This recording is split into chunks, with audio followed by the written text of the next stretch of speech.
Terpapar radiasi tentu tidak bisa dianggap enteng. Warga perlu waspada dan tahu apa yang harus dilakukan. Kami akan membahasnya bersama dengan peneliti ahli utama BRIN, ada Profesor Jarod Sulistyo Wisnubroto. Pak Jarod, selamat siang. Selamat siang, Mas Andi. Ya, Pak Jarod, bahwa ini dari pemerintah kemudian membuat kebijakan tentang adanya relokasi warga, kemudian juga pembatasan gerak masyarakat di zona terdampak, begitu ya Pak ya. Apakah menurut Anda ini cukup langkahnya? Saya kira sesuatu yang bagus kalau segera itu dilakukan. Itu yang penting. Karena kalau tidak dilakukan segera, ini kan kita mendata makin banyak tempat-tempat yang dianggap hotspot. Jadi apa yang dilakukan oleh pemerintah sesegera mungkin itu suatu langkah yang tepat. Itu kira-kira jawaban saya. Karena itu kan Cesium 137 itu kita temukan di beberapa lokasi dan kita selalu mengupdate di mana saja. Dan itu yang penting adalah mengisolasi hotspot tersebut. Itu kira-kira. Oke, Pak Jarod, saya harus tanya, ini kemarin kan sempat kejadian ada banjir ya Pak di daerah sekitar ya Pak. Apakah ini berdampak pada wilayah-wilayah yang kemudian diduga ini terkena radiasi? Kami masih mendata masalah apakah ada banjir ini juga tercemar Cesium 137 atau tidak, kita belum tahu. Jadi kita masih mendata. Tapi ya ini sesuatu yang ironi dari sisi saintifik ya. Cesium 137 itu kalau misalnya itu larut dalam air, itu malah mengencer jadi konsentrasinya merendah. Tapi itu pun sebenarnya tidak boleh. Ketika merendah itu justru risikonya jadi lebih rendah. Kan biasanya misalnya konsentrasinya sekian pakai satuan tertentu, kemudian masuk ke dalam air, terencerkan, itu menjadi risikonya kecil. Meskipun itu sudah dilarang di banyak peraturan di dunia. Tapi dulu praktek itu, 1960-an itu masih dipakai sebagai cara untuk melakukan supaya risiko terhadap bahaya zat radioaktif itu berkurang. Tetapi sekali lagi kami masih mencoba untuk menganalisis lebih lanjut. Secepatnya. Oke, baik. Pak Jarod, ini pemerintah juga ada keputusan, ada kebijakan membangun semacam portal radiasi ya Pak ya untuk keluar masuk area ini sendiri. Kita tahu bahwa wilayah yang terdeteksi ini baru 11. Ini saya kalau datanya ada yang diperbarui, mohon diperbarui Pak, ada 11 lokasi yang kemudian ini diduga terdampak. Apakah kecepatan dia menyebar radiasi, tracingnya itu bagaimana Pak ketika ternyata sudah menyebar ke masyarakat sekitar, bukan hanya di wilayah industri? Ya, setahu saya terupdate ada 22 titik ya. Tapi yang penting yang disebut radiation portal monitor itu penting. Di satu kawasan keluar masuk lalu lintas barang atau alat transportasi harus melewati gerbang radiation portal monitor.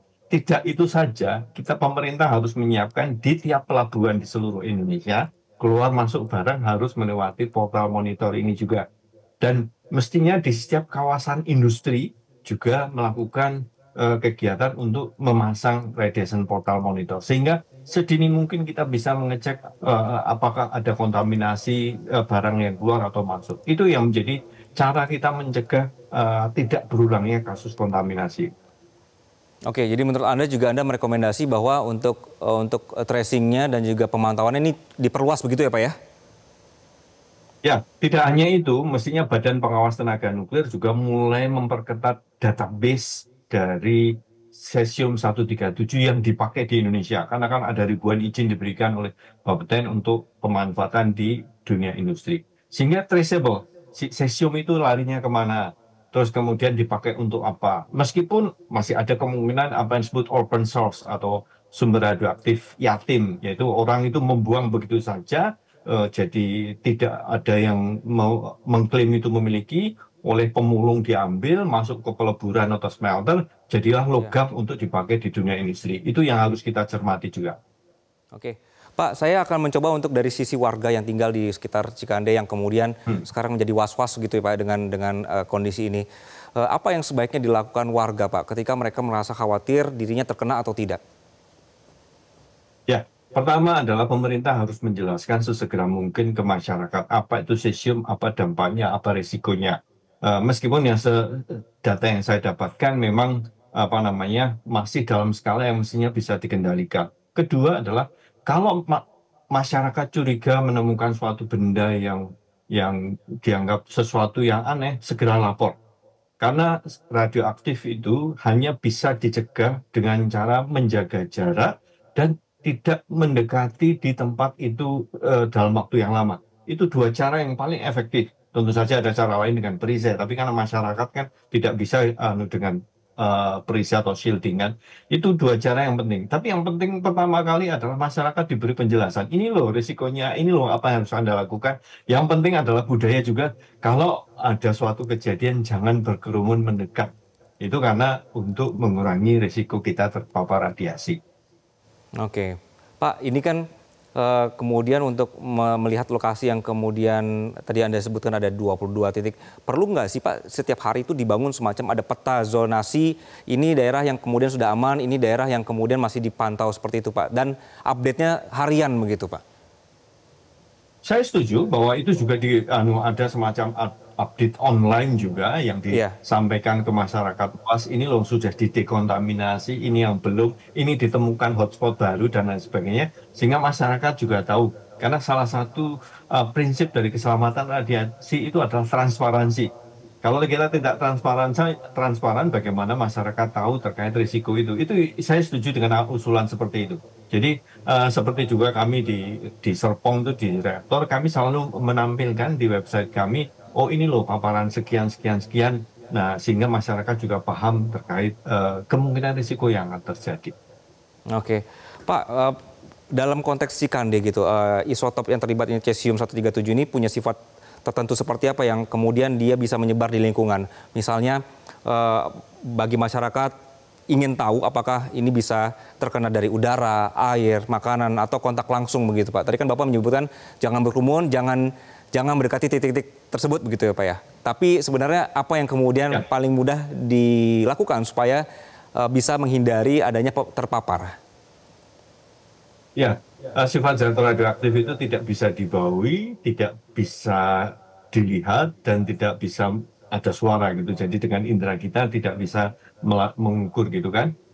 Cesium 137 itu kan berasal dari suatu kegiatan industri, mestinya bentuknya padat, tidak pernah gas, kecuali dia tersebar dalam bentuk debu, gitu ya. Nah, hal yang kembali kita perlu tekankan di masyarakat selama ini memang sudah diukur dan selama ini memang ada hotspot-hotspot yang cukup signifikan dalam hal paparan radiasinya. Titik-titik itu sebenarnya sudah mulai dikendalikan oleh pihak pemerintah. Ya kembali bagaimana kita memahami supaya jangan melakukan kegiatan menyentuh, mendekat dan pokoknya bagaimana kita sebaiknya menjauh. Tapi yang jadi tantangan kita bukan hanya itu. Kan sebelumnya, sebelum diketahui, itu kan mungkin terjadi lalu lintas, entah itu masyarakat, entah itu mobil atau apa. Itu yang segera kita menganalisis lebih lanjut, jangan sampai itu menyebar. Tapi setahu saya memang kasus ini tidak sebesar kalau kita kasus di Chernobyl atau Fukushima. Jangan membayangkan yang terlalu paranoid berlebih. Tapi biasanya kita belajar dari kasus Batan Indah 2020 ya di Batan Indah di Indonesia, kemudian di Brasil, kemudian di Spanyol dan di Estonia. Semuanya biasanya cesium 137 itu asal segera direlokasi. Direlokasi artinya itu diisolasi, kemudian dikontaminasi, dikumpulkan di satu tempat, maka itu akan dengan segera kita bisa kembali memanfaatkan lokasi untuk kegiatan ekonomi atau kegiatan lain. Itu kira-kira. Oke, Pak, ketika wilayah tersebut kemudian atau permukiman tersebut direlokasi, kemudian juga dilakukan pembersihan, berapa lama Pak butuh waktu sampai akhirnya wilayah tersebut dinyatakan aman kembali, Pak? Ya, itu tergantung seberapa berat terjadi kontaminasi di daerah itu. Tapi dugaan saya secara rata-rata seminggu sebenarnya bisa diselesaikan. Artinya setelah dilakukan pemetaan secara rinci oleh BRIN dan Bapeten, kemudian kalau itu tanah itu digeduk, gitu kan, atau kalau itu ada benda itu segera dipindahkan. Saya mengusulkan ada semacam transit shelter atau penyimpanan sementara di salah satu titik di kawasan tersebut yang bisa diawasi oleh Bapeten, maka itu mestinya dalam seminggu bisa terselesaikan untuk suatu titik hotspot di situ. Nah, ini menjadi tantangan tersendiri karena apa? Sekali lagi, teman-teman dari BRIN maupun Bapeten kan masih menelusur setelah sekian titik masih adakah ada yang lain.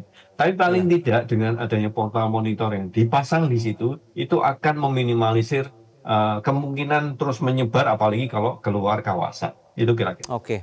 Jadi Bapak juga setuju ya Pak, perlu ada monitor yang bisa dibaca umum oleh masyarakat, jadi bisa tahu kondisi real time seperti itu ya Baik. Baik. Peneliti ahli utama BRIN, Ya. Profesor Jarod Solistyo Wisnubroto, terima kasih Pak atas penjelasannya di Metro Siang. Jelajahi cara baru mendapatkan informasi. Download Metro TV Extend sekarang.